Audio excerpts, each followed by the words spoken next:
또 6월 25일은 전쟁이 일어난 지 73주년째가 되는 날입니다. 자, 이런 6월을 맞이해서 오늘은 내 앞에 있는 나의 추적은 이런 제목으로서 말씀을 드립니다.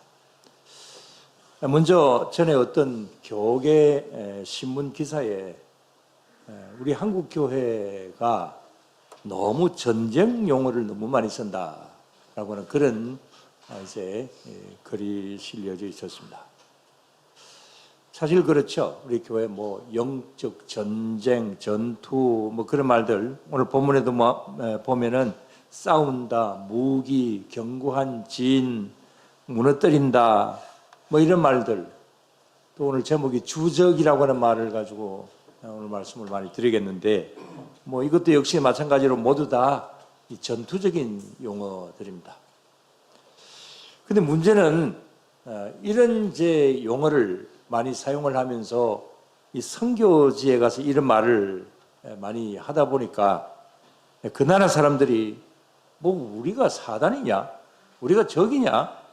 그러면서 굉장히 불쾌하게 많이 여긴대요. 그래서 우리 믿는 사람들끼리는 이런 말들 많이 하는 것은 괜찮지만은 선교지나 그 다음에 또 불신자들 앞에서는 그런 말들 많이 하면 듣는 사람들이 불쾌하게 여긴다는 거죠. 듣고 보니 그 말도 일리가 있는 것 같습니다. 그래서 그렇게 말을 상대방이 듣는 사람에 따라서는 이 말이 불쾌하게 들려진다고 한다면 그런 단어들은 좀 조심하는 것이 좋을 수는 있겠죠.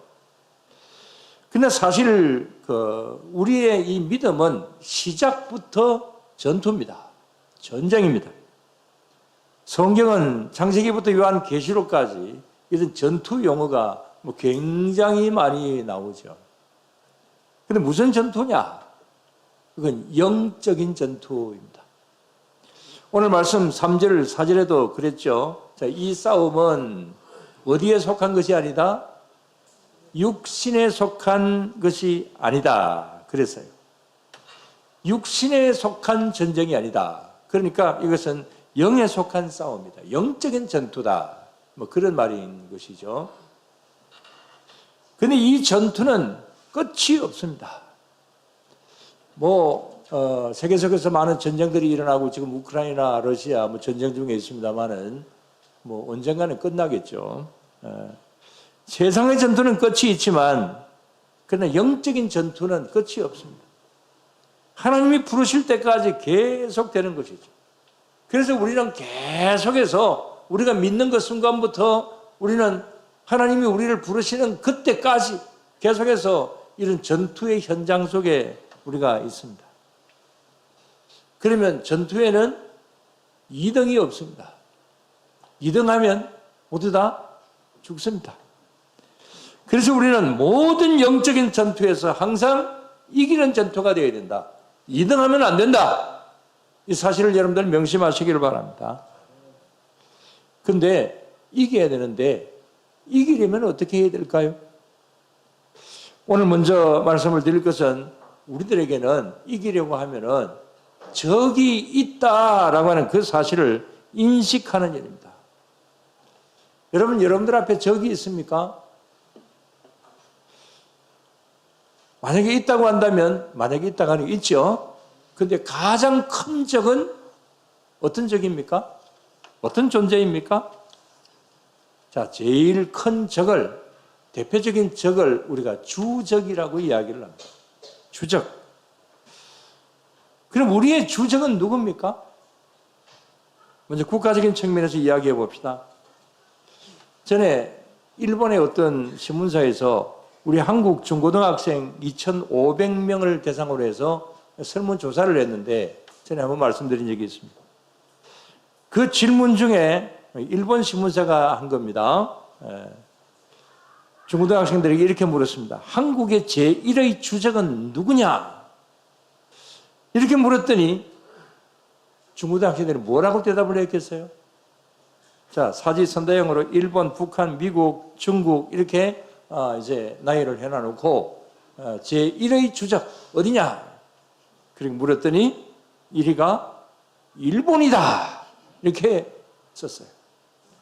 일본이다가 34%, 북한 17%, 미국 15%, 중국 10%였습니다. 그래서 일본 사람들이 큰 충격을 받았습니다. 그래서 그게 전에 신문에 났더라고요. 그 다음에 이 조사에서 만약에 전쟁이 일어난다고 하면, 우리 중고등학생들 대상입니다. 전쟁이 일어난다면 어떻게 하게 되냐 물었더니 58.8%가 외국으로 도망가겠다라고 대답을 했습니다. 좀 뭔가 좀 그렇죠? 기분이 별로 썩 좋지 않습니다. 여러분, 주적이 누굽니까? 일본입니까? 북한입니까? 미국입니까? 중국입니까? 북한입니까? 그 말 함부로 하면 안 됩니다. 북한인가요? 지금 한번 사진을 봅시다. 우리 대통령들 얼굴을 보여서 그렇습니다만은, 자, 우리 전 정권의 저 대통령은 이렇게 이야기를 했습니다. 한번 읽어보세요.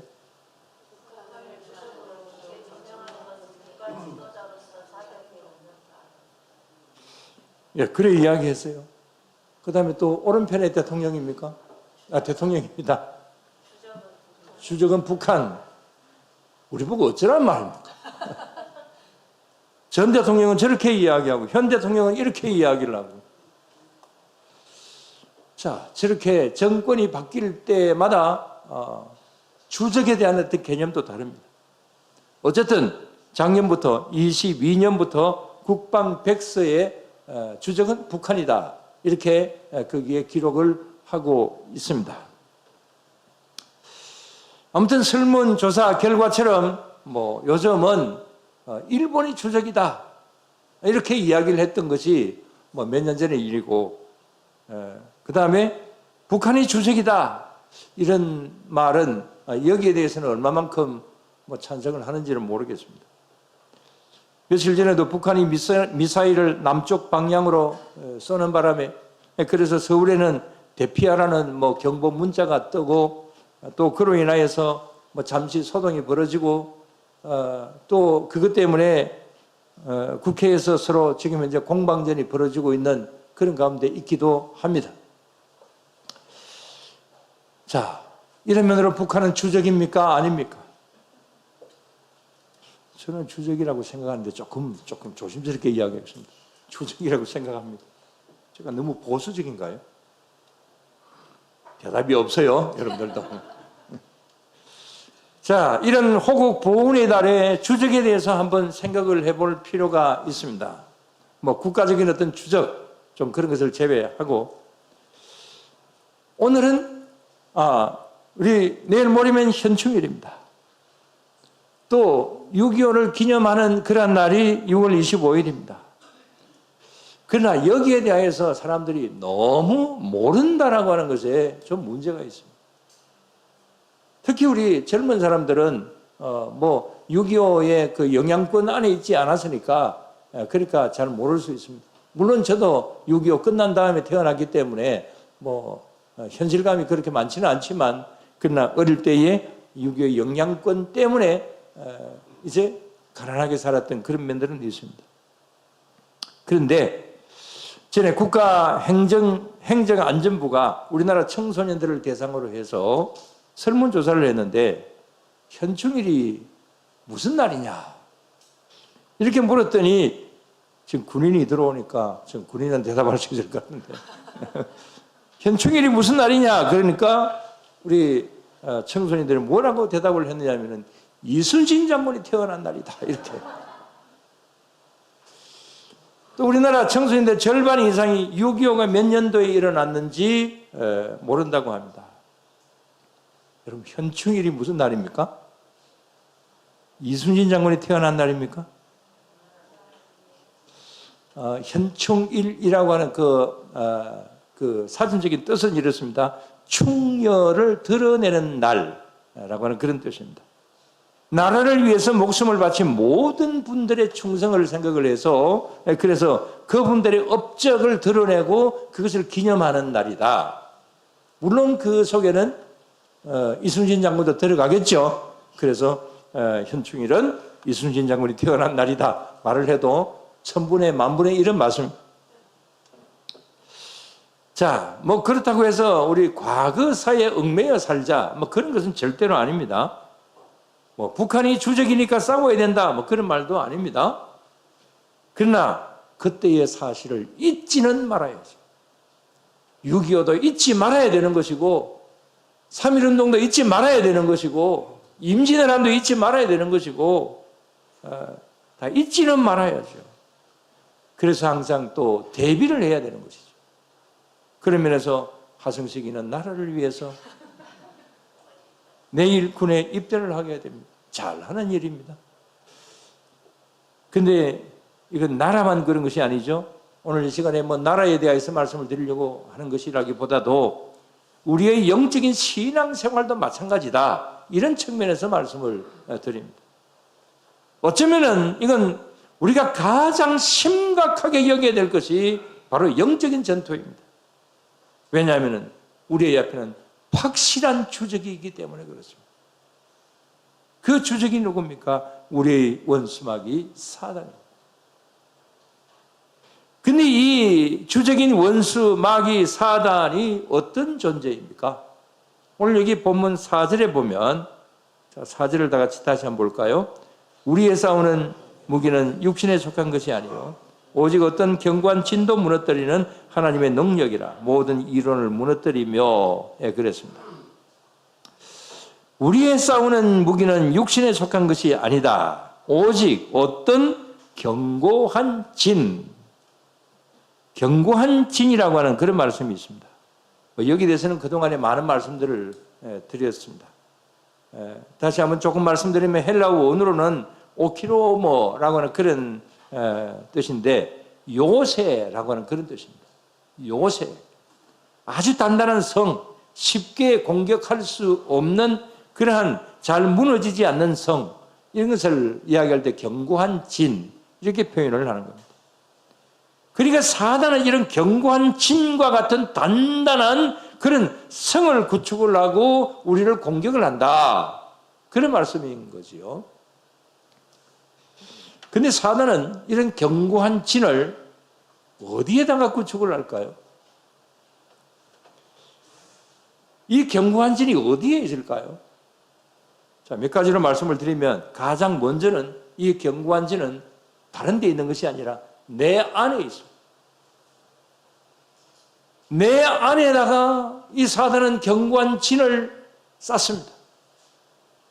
오늘 본문에 보면 모든 이론, 모든 생각, 모든 복종하지 않는 것, 자기 속으로 뭐 이런 말씀들이 계속 나옵니다.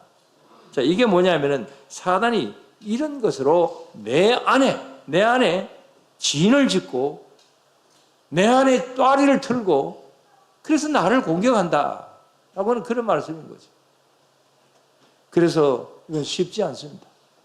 여러분, 우리가 흔히 하는 말로 싸움 중에 가장 어려운 싸움은 무슨 싸움이다?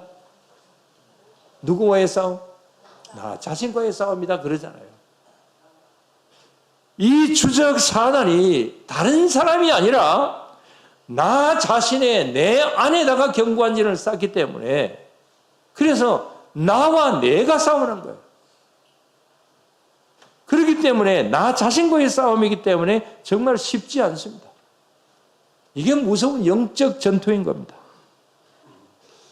오늘부터 예레미야 예가를 새벽 시간에 계속 보고 있습니다. 여러분, 왜 이스라엘이 망했습니까? 망한 이유는 뭡니까? 물론 바벨론이 쳐들어와서 아수르가 쳐들어와서 그래서 진 것은 분명합니다. 그러나 하나님께서 말씀하시는 것은 뭡니까? 그 외부의 적이 쳐들어온 것은 하나님의 때리는 채찍으로 사용을 하실 따름이고 하나님이 지정하시는 것은 이스라엘 백성들의 잘못, 이스라엘 백성들의 개개인의 그 잘못, 회개하지 않는 그 잘못, 불순종, 이런 것 때문에 그랬다 그러잖아요. 나라도 망하는 것도 내부적인 적 때문에 망하는 것이 많죠. 나 자신이 망하는 것도 역시 마찬가지입니다. 내 자신의 내부에 있는 나의 잘못된 모습 때문에 내가 무너지는 것이죠. 그 영적인 전투입니다. 자, 예를 들면 지난 수요일 날 말씀을 드렸습니다. 지금 우리 사회는 주일 날도 말씀드렸나요? 고독사가 자꾸 증가하고 있다. 그랬죠. 노인들만 고독사로 이 세상을 떠나는 것이 아니라 젊은 사람들도 점점 그렇게 되어가고 있다. 그랬잖아요. 우리나라 대학생 3분의 1이 나는 아웃사이더다. 나는 외롭다. 그렇게 느낀다고 했죠. 그래서 외롭다라고 하는 어떤 그런 것이 자꾸 자기 마음속에 들기 때문에 이걸 극복을 하지 못하면 그야말로 자기와의 싸움에서 이기지 못하면 자꾸 우울해지는 것이고 자꾸 이런 면으로 잘못되다 보면은 의기소침해지게 되는 것이고 그게 아주 너무 심하면 자살까지 하게 되는 거죠. 저는 지난주에 뉴스를 보다가 야, 세상에 이럴 수가 있나 라고 하는 그런 생각이 좀 들었습니다. 그것은 사진을 하나 보여드리겠습니다. 이 아가씨 때문입니다.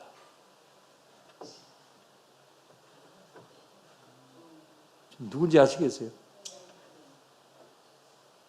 부산에 사는 23살의 정유정이라고 하는 여자 청년입니다. 근데 범죄형으로 생겼어요.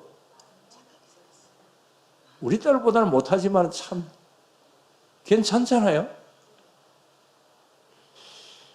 근데 저런 정유정이라는 23살짜리가 자기와는 일면식도 없는 비슷한 여자 청년을 죽여가지고 토막을 내어서 버렸습니다. 근데 하는 말이 더 끔찍합니다. 왜 죽였느냐 그랬더니 평소에 사람을 죽여보고 싶어서 죽였대.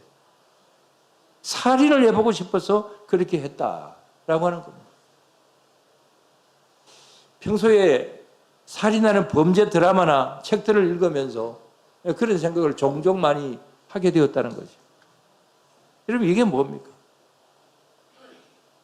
믿지 않는 사람은 그런 이야기 하지 않지만 그러나 영적인 면으로 보면 사단이 여러 가지 잘못된 문화들을 통하여서 조금 전에 말씀을 드린 대로 그런 어떤 살인을 저지르는 그런 범죄 드라마나 그 다음에 또 책이나 그 다음에 또 유해 사이트나 어떤 이런 데 이제 들어가서 보고 그러면서 계속해서 사람을 죽이면 어떤 쾌감이 있을까?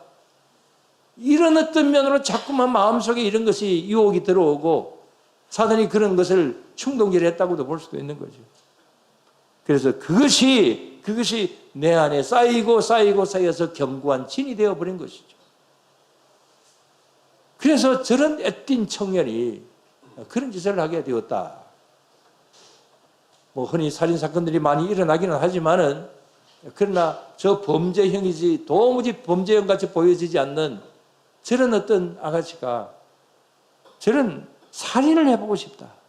그런 마음이 드는 거 정말 참 여러 가지 면으로 우리들에게 충격을 줍니다.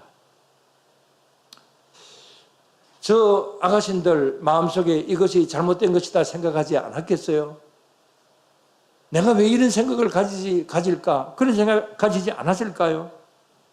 그러나 그런 생각이 자꾸만 쌓이다 보니까 그냥 평정심을 잃어버리게 되는 것이죠. 그래서 자기와의 싸움터에서 완전히 져버려서 그런 짓을 하게 된 것이죠. 그래서 여러분 어떻게 하든지 우리는 모두 다 자기와의 싸움터에서 승리해야 될 줄로 믿습니다. 그 다음에 사단은 어디에 있느냐? 조금 전에 이 정유정의 경우처럼 이 잘못된 사회 문화 그 속에 사단이 들어앉아서 우리를 공격을 합니다. 예를 들면 인터넷 중독입니다. 어떤 사회학자는 말하기를 현대의 새로운 사단의 무기는 인터넷 중독이다. 그렇게 말을 하기도 했습니다. 그런데 우리나라 청소년들 중에 제가 오늘 자꾸 청소년들을 공격을 합니다. 우리 여기 청소년 전혀 아니지만 청소년 중에 이 인터넷에 중독된 자가 88만 명이라고 합니다. 자, 저기 그림 자료를 보십시오. 근데 게임에 빠지면 저기 구체적으로 제가 전문가가 아니니까 설명을 다 할 수도 없고 그냥 저 그림만 한번 보시면 우리 사람의 그 뇌에 이런 게임의 중독에 계속해서 게임을 하게 되면 저런 어떤 뇌에 빨간 어떤 저런 부분에 변화가 온다고 합니다. 우리 뇌가 변한다고 합니다. 그 다음에 저기 밑에 글을 읽어보면 게임 중독은 초등학교 3학년 때가 가장 심하다. 그런 글도 저기에 쓰여져 있습니다. 그리고 사이버 공간과 현실을 구분하지 못한다. 중독에 빠지면 그렇게 된다는 겁니다. 자, 이런 게임 중독, 이제 특히 방학 때가 되게 되면 우리 청소년들의 밤과 낮이 바뀌죠. 밤에는 인터넷, 낮에는 잠자고. 자, 그런 어떤 현상들, 우리 교회 학교 청소년은 전혀 아닙니다. 그렇죠? 반응이 없어요. 자, 그런데 뭐 그런 게임이나 뭐 단순한 그런 것을 하면 막 그거야 또 무슨 문제가 되겠습니까만은, 그러나 이 인터넷 안에는 온갖 이상한 사이트들이 다 있기 때문에, 그래서 그런 것에 잘못 빠지면 이제 큰 문제가 생겨지게 되는 것이죠. 근데 더 큰 문제는 부모들의 90%가 내 아이는 어떻게 생각한다? 내 아이는 괜찮다. 그렇게 생각하는 데 문제가 있다고 합니다. 그러다가 내 아이를 인터넷 속에 도사리고 있는 사단에게 빼앗겨버리는 그런 일들이 허다히 많이 있다. 그것이 사회적인 문제가 되기도 하고 그렇습니다. 자, 이렇게 본다고 한다면 우리에게는 안전지대가 없습니다. 숨을 곳이 없습니다. 그래서 우리 삶 전체가 전쟁터다. 이렇게 단언할 수 있는 겁니다. 내 자신도, 내 가정도, 내 직장도, 내 자녀들도, 심지어 우리 여기 교회 속에도 사단은 계속해서 싸움을 걸어옵니다. 그래서 전쟁터입니다. 그렇기 때문에 어찌하든지 우리는 이겨야 되는 것이죠. 아까 말씀을 드린 대로 사단이 1등하고 나는 2등하고 그러면 어떤 현상이 생겨질까요? 그럼 끝나는 거죠. 그래서 어쨌든 싸워서 승리하시기를 바랍니다. 절대로 사단이 내 안에 들어와서 견고한 진을 형성하지 않도록 우리는 계속해서 우리는 이것을 제거 작업을 계속해서 해 나가야 되는 것이죠. 그럼 어떻게 하면 이길 수가 있느냐? 첫째는 이 견고한 진을 무너뜨려야 된다. 자, 오늘 본문에 보면 가장 많이 나오는 단어가 바로 이 말입니다. 무너뜨린다. 무너뜨려라. 이런 말씀이 계속해서 나오죠. 오늘은 카다이레시스라고 하는 말인데 벽이나 건물을 허물다라고 하는 그런 뜻입니다.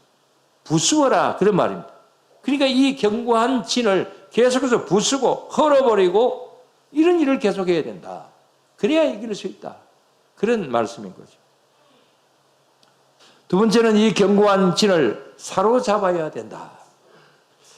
아이크몰로 오토스라고 하는 말인데 이것은 전쟁 포로라고 하는 그런 말입니다. 사로잡아라. 자, 여기 내가 이것을 사로잡지 못하고 내가 이기지 못하고 내가 오히려 끌려가게 된다고 한다면 어떻게 될까요? 오히려 내가 사단에게 사로잡히면 어떻게 될까요? 그러면 뭐 끝나는 거죠. 그래서 우리의 영적인 이 전투에서 두 가지입니다. 사로잡히느냐, 사로잡느냐입니다. 저와 여러분들은 어떻게 되겠습니까? 사로잡아야 되겠죠? 내 안에 들어오는 이 모든 유혹들을 사로잡고 이것을 다 던져버려야 되는 것이죠. 그러나 내가 사단에게 사로잡혀가지고 그게 끌려간다고 한다면 어떻게 되겠어요? 절대로 그래서는 안 된다. 그런 말씀을 주시는 거죠. 세 번째로 어떻게 해야 되느냐? 그건 주님 앞에 복종하게 하는 일입니다. 5절에서 6절을 다 같이 봅시다. 다 같이. 하나님 아는 것을 대적하여 높아진 것을 다 무너뜨리고 모든 생각을 사로잡아 그리스도에게 복종하게 하니 너희의 복종이 온전하게 될 때에 모든 복종하지 않는 것을 벌하려고 준비하는 중에 있노라. 말씀 그대로 이 잘못된 견고한 일을 사로잡아서 꽁꽁 묶어 가지고 예수님 앞에 꿇어앉혀서 복종시키라. 그런 말씀입니다. 내 잘못된 생각, 내 잘못된 행동, 온갖 마귀가 주는 시험, 유혹, 이런 것을 주님께서 우리들에게 주신 권세로 이 모든 것을 다 꽁꽁 묶어서 주님 앞에 무릎 꿇려야 된다. 이걸 다 타파를 해야 된다. 그럴 때 어떤 결과가 오느냐? 8절 말씀입니다. 다 같이 마지막으로 주께서 주신 권세는 너희를 무너뜨리려고 하는 것이 아니요 세우려고 하신 것이니 내가 이에 대하여 지나치게 자랑하여도 부끄럽지 아니하리라. 그랬습니다. 파하고 사로잡고 복종시키면 결국 내 인생이 든든하게 세워진다라고 하는 말씀이죠. 여러분, 내 안에 있는 사단이 주는 견고한 진을 자꾸만 이렇게 부수는 작업은 어떻게 보면은 괴로울 수 있습니다. 야, 저거 보니까 너무 좋은데, 재미있는데, 그러나 이 재미있는 것을 나는 부수어야 됩니다. 이걸 버려야 됩니다. 그러면 괴로울 수가 있죠. 저 재미있는 것을 내가 못한다. 그런 면에서 우리는 좀 괴로울 수도 있습니다만은, 그러나 그렇지 않으면 우리 스스로가 무너진다라고 하는 사실 앞에서 우리는 늘 항상 이런 영적 전쟁 속에서 버릴 것은 버리고 다 던져버릴 것은 던져버리고 그렇게 나아가야 되는 것이죠. 그럴 때 저와 여러분들의 인생은 더욱더 새로워지게 될 줄로 믿습니다.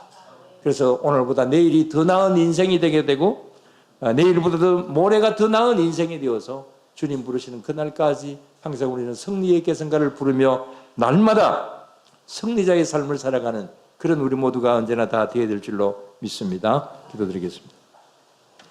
하나님 아버지 감사를 드립니다. 주님, 저희들에게 예수님 믿게 하여 주셔서 감사합니다. 믿음으로 인하여서 저희들이 구별된 삶, 또 주님께서 원하시는 그 모든 삶을 살아가도록 노력할 수 있게 하시니 감사합니다. 저희들이 100% 순종하며 나아가지 못할 때가 많이 있습니다만은 또 순종한다라고 하는 것이 세상 속에서는 때로는 내가 좀 손해를 볼 수도 있고 재미가 없을 수도 있고 여러 가지 면으로 힘들 수도 있지만 그러나 주님, 그것이 살 길이요, 그것이 영적인 전투 속에서 이기는 길이라고 생각을 해본다고 한다면 저희들은 하나님의 말씀에 절대 순종, 절대적으로 주님을 향하여 나아가는 삶이 늘 항상 있어야 될 줄로 믿습니다. 오늘도 이 시간 저희들을 보호하여 주시옵소서. 온갖 사단의 공격에서 저희들을 지켜주시고 보호하여 주시고 그래서 우리를 승리자로 삼아 주시옵소서. 그래서 날마다 일마다 하나님 앞에 오직 영광을 돌려드리는 그러한 할렐루야 찬양을 부르며 날마다 승리자의 길로 갈 수 있는 우리 모두로 삼아 주실 줄로 믿사오며 모든 건 예수님 이름으로 기도드리옵나이다. 아멘.